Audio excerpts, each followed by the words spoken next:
na natin ang usapin po ng panibagong uri ho ng harassment sa Pilipinas, yan po sa West Philippine Sea, sa lupa natin teritoryo. Ano po mga kapuso? Ang tagapagsalita po ng Philippine Navy, West Philippine Sea, ating pong kausapin sa pagkakataong ito, Rear Admiral Roy Vincent Trinidad. Oy, Admiral Trinidad, sir. Good morning po. Si Orly Trinidad po ito sa Radyo na TV po. Good morning, sir. Yes, Orly, good morning. At sa mga sumusubaybay siyo ngayong umaga, magandang umaga sa ating lahat. Napakadelikado nung nakita kong video kahapon. Almost 5 to 6 meters dumikit yung helicopter ng China. Hindi ko lang alam kung ito'y may tuturing po na parang harassment pa ba o iba na ang dating ho nito. Lalo-lalo na po sa isang civilian na uri po ng sasakyang panghimpapawid, Admiral. Kaya alam mo, itong mga actions na ito ay illegal at unsafe. Lalong-lalo na ito ay nasa loob ng ating EEZ. So, anumang action na naglalagay sa delikado sa ating mga piloto, talagang uncalled for ito. Hindi po ito necessary. Meron na ho tayong kaukulang pong report para po para sa panibago na naman. Of course, na pinag-uusapan ng mga diplomatic protest. Ano po? Na-assume din na ho ba ito sa Department of Foreign Affairs? O ang BIFAR po ang bahala po gumawa ng report na ito, Admiral?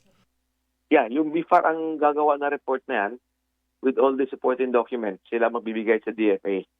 Hindi ko lang mawari, pero may mga meron pa bang naunawaan natin, mukhang kung talaga hindi sila mapipigil sa kanyang mga ginagawa ho nilang mga aktibidad para igiit kung ano man ang kanilang paniniwala diyan po sa ating mga kung ano mang istruktura nakikita ho dyan sa nakapaloob sa ating exclusive economic zone.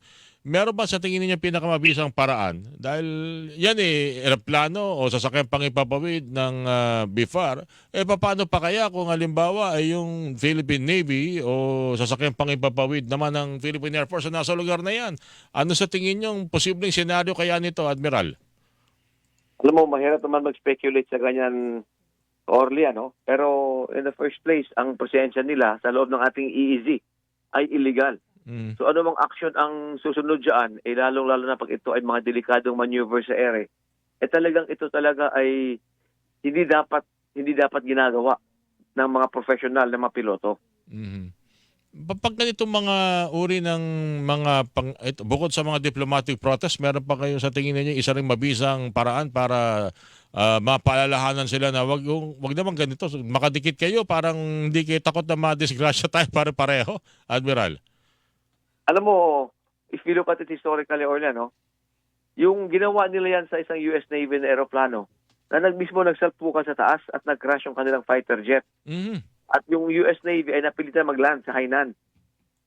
This is, I think, mga 20-25 years ago. So itong ganitong klaseng uring maneuvers, hindi lang sa atin ginagawa yan.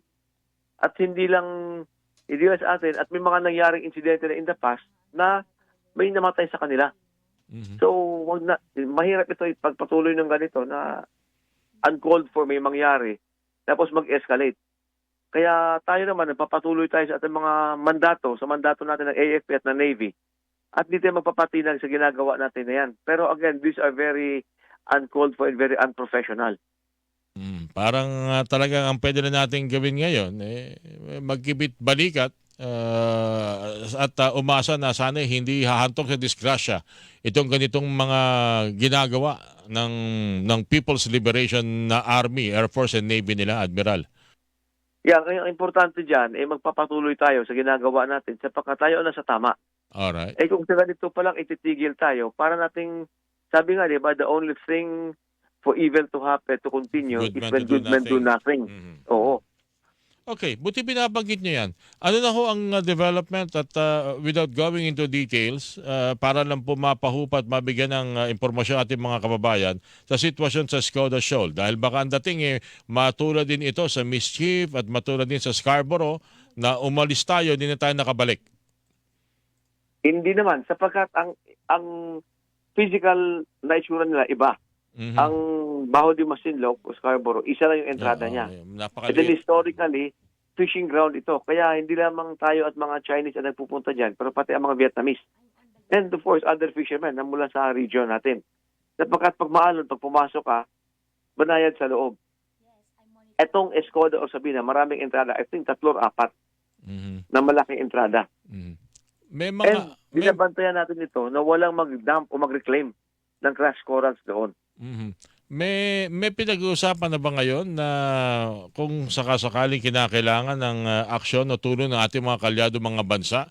Hindi naman ibig sabihin siguro ito yung pagpapakita ng kahandaan na makipagdigma. Pero may mga posibilidad na ba na mapakita ho rito ang paghihimasok ng ilang mga bansa na para humupa rin yung tensyon na yan sa West Philippine Sea? May mga ganun ba mga posibilidad na maaaring mangyari sa darating na mga araw?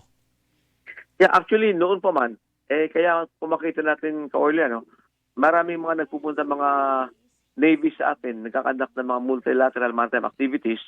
May mga coasters na nagpupunta sa atin nakapag-exercise ating Coast Guard.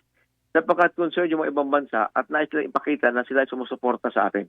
Hindi lamang itong past few months na nag-escalate ang ESCODA situation. Noon pa man, in the past months, past years, may mga increased activity na tayo ng mga freedom-loving nations kaugnay sa West Philippine Sea.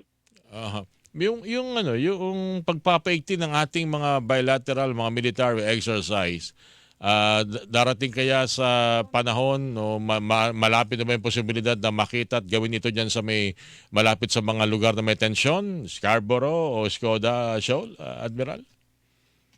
Actually, yung mga ginagawa natin, yung mga multilateral maritime activities, mga joint sail sa West Philippine Sea, ito ay it's already an exercise. We're already exercising with our partners and our ally. Mhm. So, nagkataon lamang na pag sinabi natin na balikatan, madalas doon na sa lupa, but for the previous balikatan, sumasabay dyan yung maritime component na ginagawa naman natin sa West Philippine Sea Mhm. within our EEZ. Mhm. Naalala ko yung, hindi ko lang alam saan ko napanood eh. It's either parang Malaysia yata yun o Indonesia.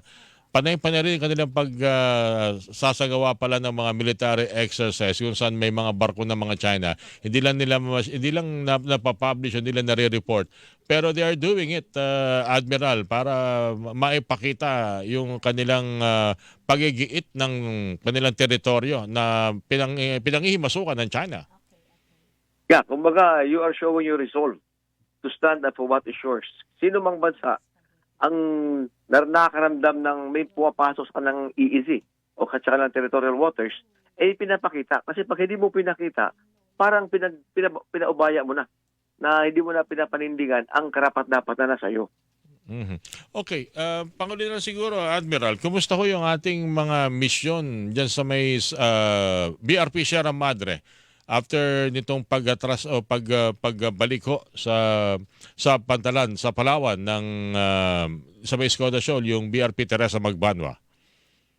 Yeah, okay naman. So far, yung ating mga kasundaluhan sa BRP Sierra Madre, maayos ang kalagayan, mataas naman yung kanilang moral, and yung suporta naman natin sa kanila, nararamdaman nila at sila napapasalamat Aha. na sa suporta ng gobyerno sa kanila. Regular yung ating RORE mission po doon, ibig sabihin, Admiral? Yes, regular naman. Sapagkat ang last time was yung pinakahuli, yung last 2 months ata yun na so far, yung details naman nun kung kailan ang next, nasa Western Command and Naval Forces West. All right. Anyway, sana hindi medyo bawas-bawasan tong gantong pangaharas. Una ginagawa naman ito sa ating katungkulan, yung pagsasagawa ng mga maritime patrol, Admiral, Yeah, tsaka kung makita natin, it is almost already a global phenomenon na lahat ng bansa, ginagawa nila yung ganun. Yung mga actions na unnecessary, yung tinatawag na ICAD, illegal, coercive, aggressive, and deceptive actions and narratives. Mhm. Parang hindi lang ito perwisyo sa mga sasagawa ng maritime patrol, kundi hanggang ngayon yung mga mangis ng mga kababayan natin apektado ho talaga habang tumatagal, lumiliit yung kanilang lugar para pangisdaan. Totoo yan. We owe it to our Filipinos, yung mga fisher folk natin na magpapatuloy tayo. And we also owe it, more importantly, to the next generation of Filipinos na ipaglaban ang sa atin.